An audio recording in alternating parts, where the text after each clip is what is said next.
गोबर चुराने वाली चुड़ैल। शाम के 8 बजे महेश गाय के तबेले में अपनी गाय को चारा डालते हुए बोलता है, ओ मेरी प्यारी धन्नो, जैसे मैं तुझे इतना सारा चारा खिलाता हूँ, उसी तरह तू मुझे ढेर सारा दूध और गोबर दिया कर, जिसे बेचकर मैं तेरी जैसी और भी 2-3 गाय खरीद सकूं। चल, अब मैं भी चलता हूँ खाना खाने। इतना बोलकर महेश अपने घर जाता है और खाना खाकर सो जाता है।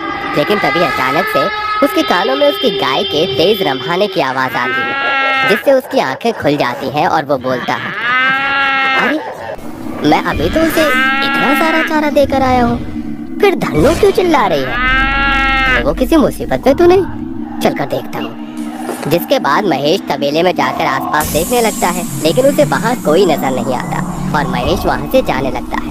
तभी अचानक से उसके सामने एक भयंकर चुड़ैल आ जाती है, जिसे देखकर महेश बहुत ज्यादा डर जाता है और बोलता है, कौन हो तुम और यहाँ क्यों आई हो? तूने मुझे नहीं पहचाना? बड़े अफसोस की बात है, मैं तेरी मौत हूँ और तुझे ऊपर पहुँचाने आई हूँ। छोड़ दो मुझे, मत मारो, मैंने तुम्हारा क्या बिगाड़ा है?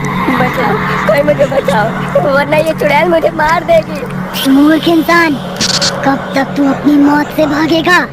आज तेरा मरना निश्चित है, मरने के लिए तैयार हो जा। इतना बोलकर चुड़ैल महेश का गला अपने हाथों से दबाकर उसे मार देती है। जिसके बाद चुड़ैल महेश की गाय का सारा गोबर चुराकर वहाँ से चली जाती है। इस हादसे को कुछ दिन बीत जाते हैं। ऐसे ही एक रात की बात है। उस रात जगदीश खाना खाकर आंगन में टहलते हुए अपनी पत्नी सावित्री को आवाज देते हुए बोलता है, सुनो सावित्री, मैं तबेले में जा रहा हूँ, गाय को चारा डालने, थोड़ी देर में लौट आऊंगा। ठीक है, जल्दी आइएगा। जिसके बाद जगदीश घर से बाहर निकलता है। उसका तबेला घर के बगल में ही था और जगदीश तबेले के अंदर घुसता है और वो देखता है कि उसकी गाय का गोबर एक घूंघट में बैठी औरत उठा रही है। जिसे देखकर वो बोलता है, कौन हो तुम और यहाँ पर मेरे इस तबेले में क्या कर रही हो? और तुम मेरी गाय का गोबर क्यों चुरा रही हो?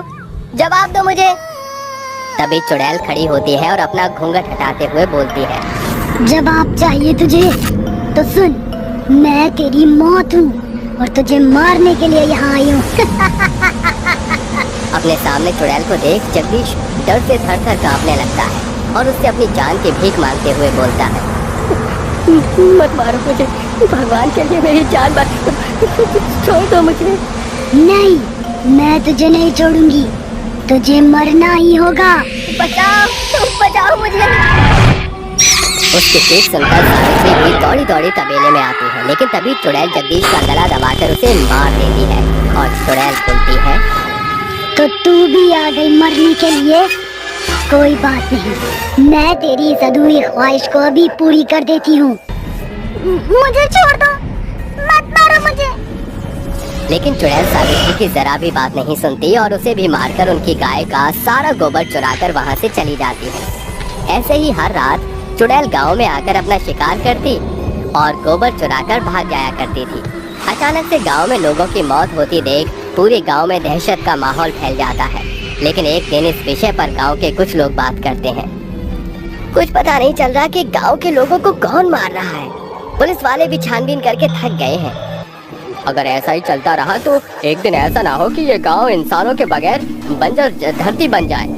देखो भैया, आज के टाइम में तो कोई भी भूत प्रेत पर यकीन नहीं करता, लेकिन मुझे ऐसा लगता है कि हमारे गांव में किसी बुरी शक्ति ने अपना बसेरा कर लिया है और वही लोगों को मार रहा है। अगर तुम सभी कहो तो मैं एक तांत्रिक बाबा को जानता हूँ, जहाँ मैं तुम सभी को लेकर जा सकता हूँ और वो हमें इस मुसीबत से बचा सकते हैं। अगर ऐसा है तो हम सभी इसी वक्त तुम्हारे साथ तांत्रिक बाबा के पास जाने के लिए तैयार हैं। जिसके बाद वो सभी तांत्रिक बाबा के पास जाते हैं और शंकर तांत्रिक बाबा से बोलता है, प्रणाम बाबा, हमारी मदद करिए। अचानक से हमारे गांव में मौत का तांडव शुरू हो गया है। लोग अपने आप ही मरते जा रहे हैं। अब आप हमें बचा सकते हैं, हमारी रक्षा करिए। तुम लोग घबराओ मत, मैं शीघ्र ही अपने इंद्रिय शक्ति से पता करता हूँ कि वो कौन है जो गांव में आतंक फैला रहा है। इतना बोलकर तांत्रिक अपनी आंखें बंद कर ध्यान लगाते हैं और थोड़ी देर बाद आंखें खोलकर बोलते हैं, तुम्हारे गांव के लोगों को एक चुड़ैल मार रही है और फिर उनकी गाय का गोबर चुराकर वहाँ से चली जाती है। वो इस गांव के एक भी इंसान को जिंदा नहीं छोड़ेगी, सबको मार डालेगी। बाबा, कोई तो उपाय होगा उस चुड़ैल को रोकने का। उपाय ये है कि हमें यज्ञ करके उस चुड़ैल को यहाँ बुलाकर उससे पूछना होगा कि आखिर क्यों वो लोगों को मार रही है। जिसके बाद बाबा यज्ञ जलाकर मंत्र पढ़ते हुए पूजा आरंभ करते हैं। मंत्रों की आवाज सुनकर चुड़ैल वहाँ आती है और बोलती है, बता तांत्रिक, तूने मुझे यहाँ क्यों बुलाया है? क्या तू जानता नहीं कि मैं इंसानों के लिए काल हूँ, उनकी मौत का फरिश्ता हूँ? क्यों तू लोगों को मार रही है? आखिर क्या बिगाड़ा है इन्होंने तेरा? तुझे क्या लगता है तू मुझसे पूछेगा और मैं तुझे सब बता दूंगी? कभी नहीं मूर्ख तांत्रिक, तू मेरी शक्तियों को नहीं जानता, मैं तुझे मार डालूंगी। बहुत गुरूर है ना तुझे अपनी शक्तियों पर। रुक, मैं तेरे इस गुरूर को इसी वक्त चकनाचूर करता हूँ। इतना बोलकर बाबा चुड़ैल के ऊपर अभिमंत्रित भभूति फेंक देते हैं, जिससे चुड़ैल चलने लगती है और बोलती है, रुक तांत्रिक, मैं तुझे सब बताती हूँ। ये कहानी मुकुंदपुर गांव की है, जहां हरियाली से भरपूर सुंदर सुंदर खेत, जगमगाते हुए तालाब थे। दिन में ये जगह किसी स्वर्ग से कम नहीं लगती थी। इसी गांव में सुनीता अपने पति मोहन के साथ रहा करती थी और वो बहुत गरीब थे। उनके पास 2 गाय थी, जिनका दूध और गोबर बेचकर वो अपने घर का गुजारा किया करते थे, जिससे धीरे धीरे वो अमीर बन गए थे। ऐसे ही एक दिन मोहन दूध बेचने शहर जाते हुए अपनी पत्नी से बोलता है, मैं शाम तक घर आ जाऊंगा। ठीक है जी, अच्छे से जाना। जिसके बाद सुनीता गाय के गोबर से उपले बनाने लगती है। वहीं दूसरी तरफ इनका पड़ोसी भीमा उनकी तरक्की से खूब जलता था और बोलता है, पहले तो इनके पास रहने को घर नहीं, खाने को 2 वक्त की रोटी नहीं थी, पर अब देखो इनके पास सब कुछ है और वो ऐशो आराम की चीज है। लेकिन कोई बात नहीं, मैं उनसे वो सब कुछ छीन लूंगा।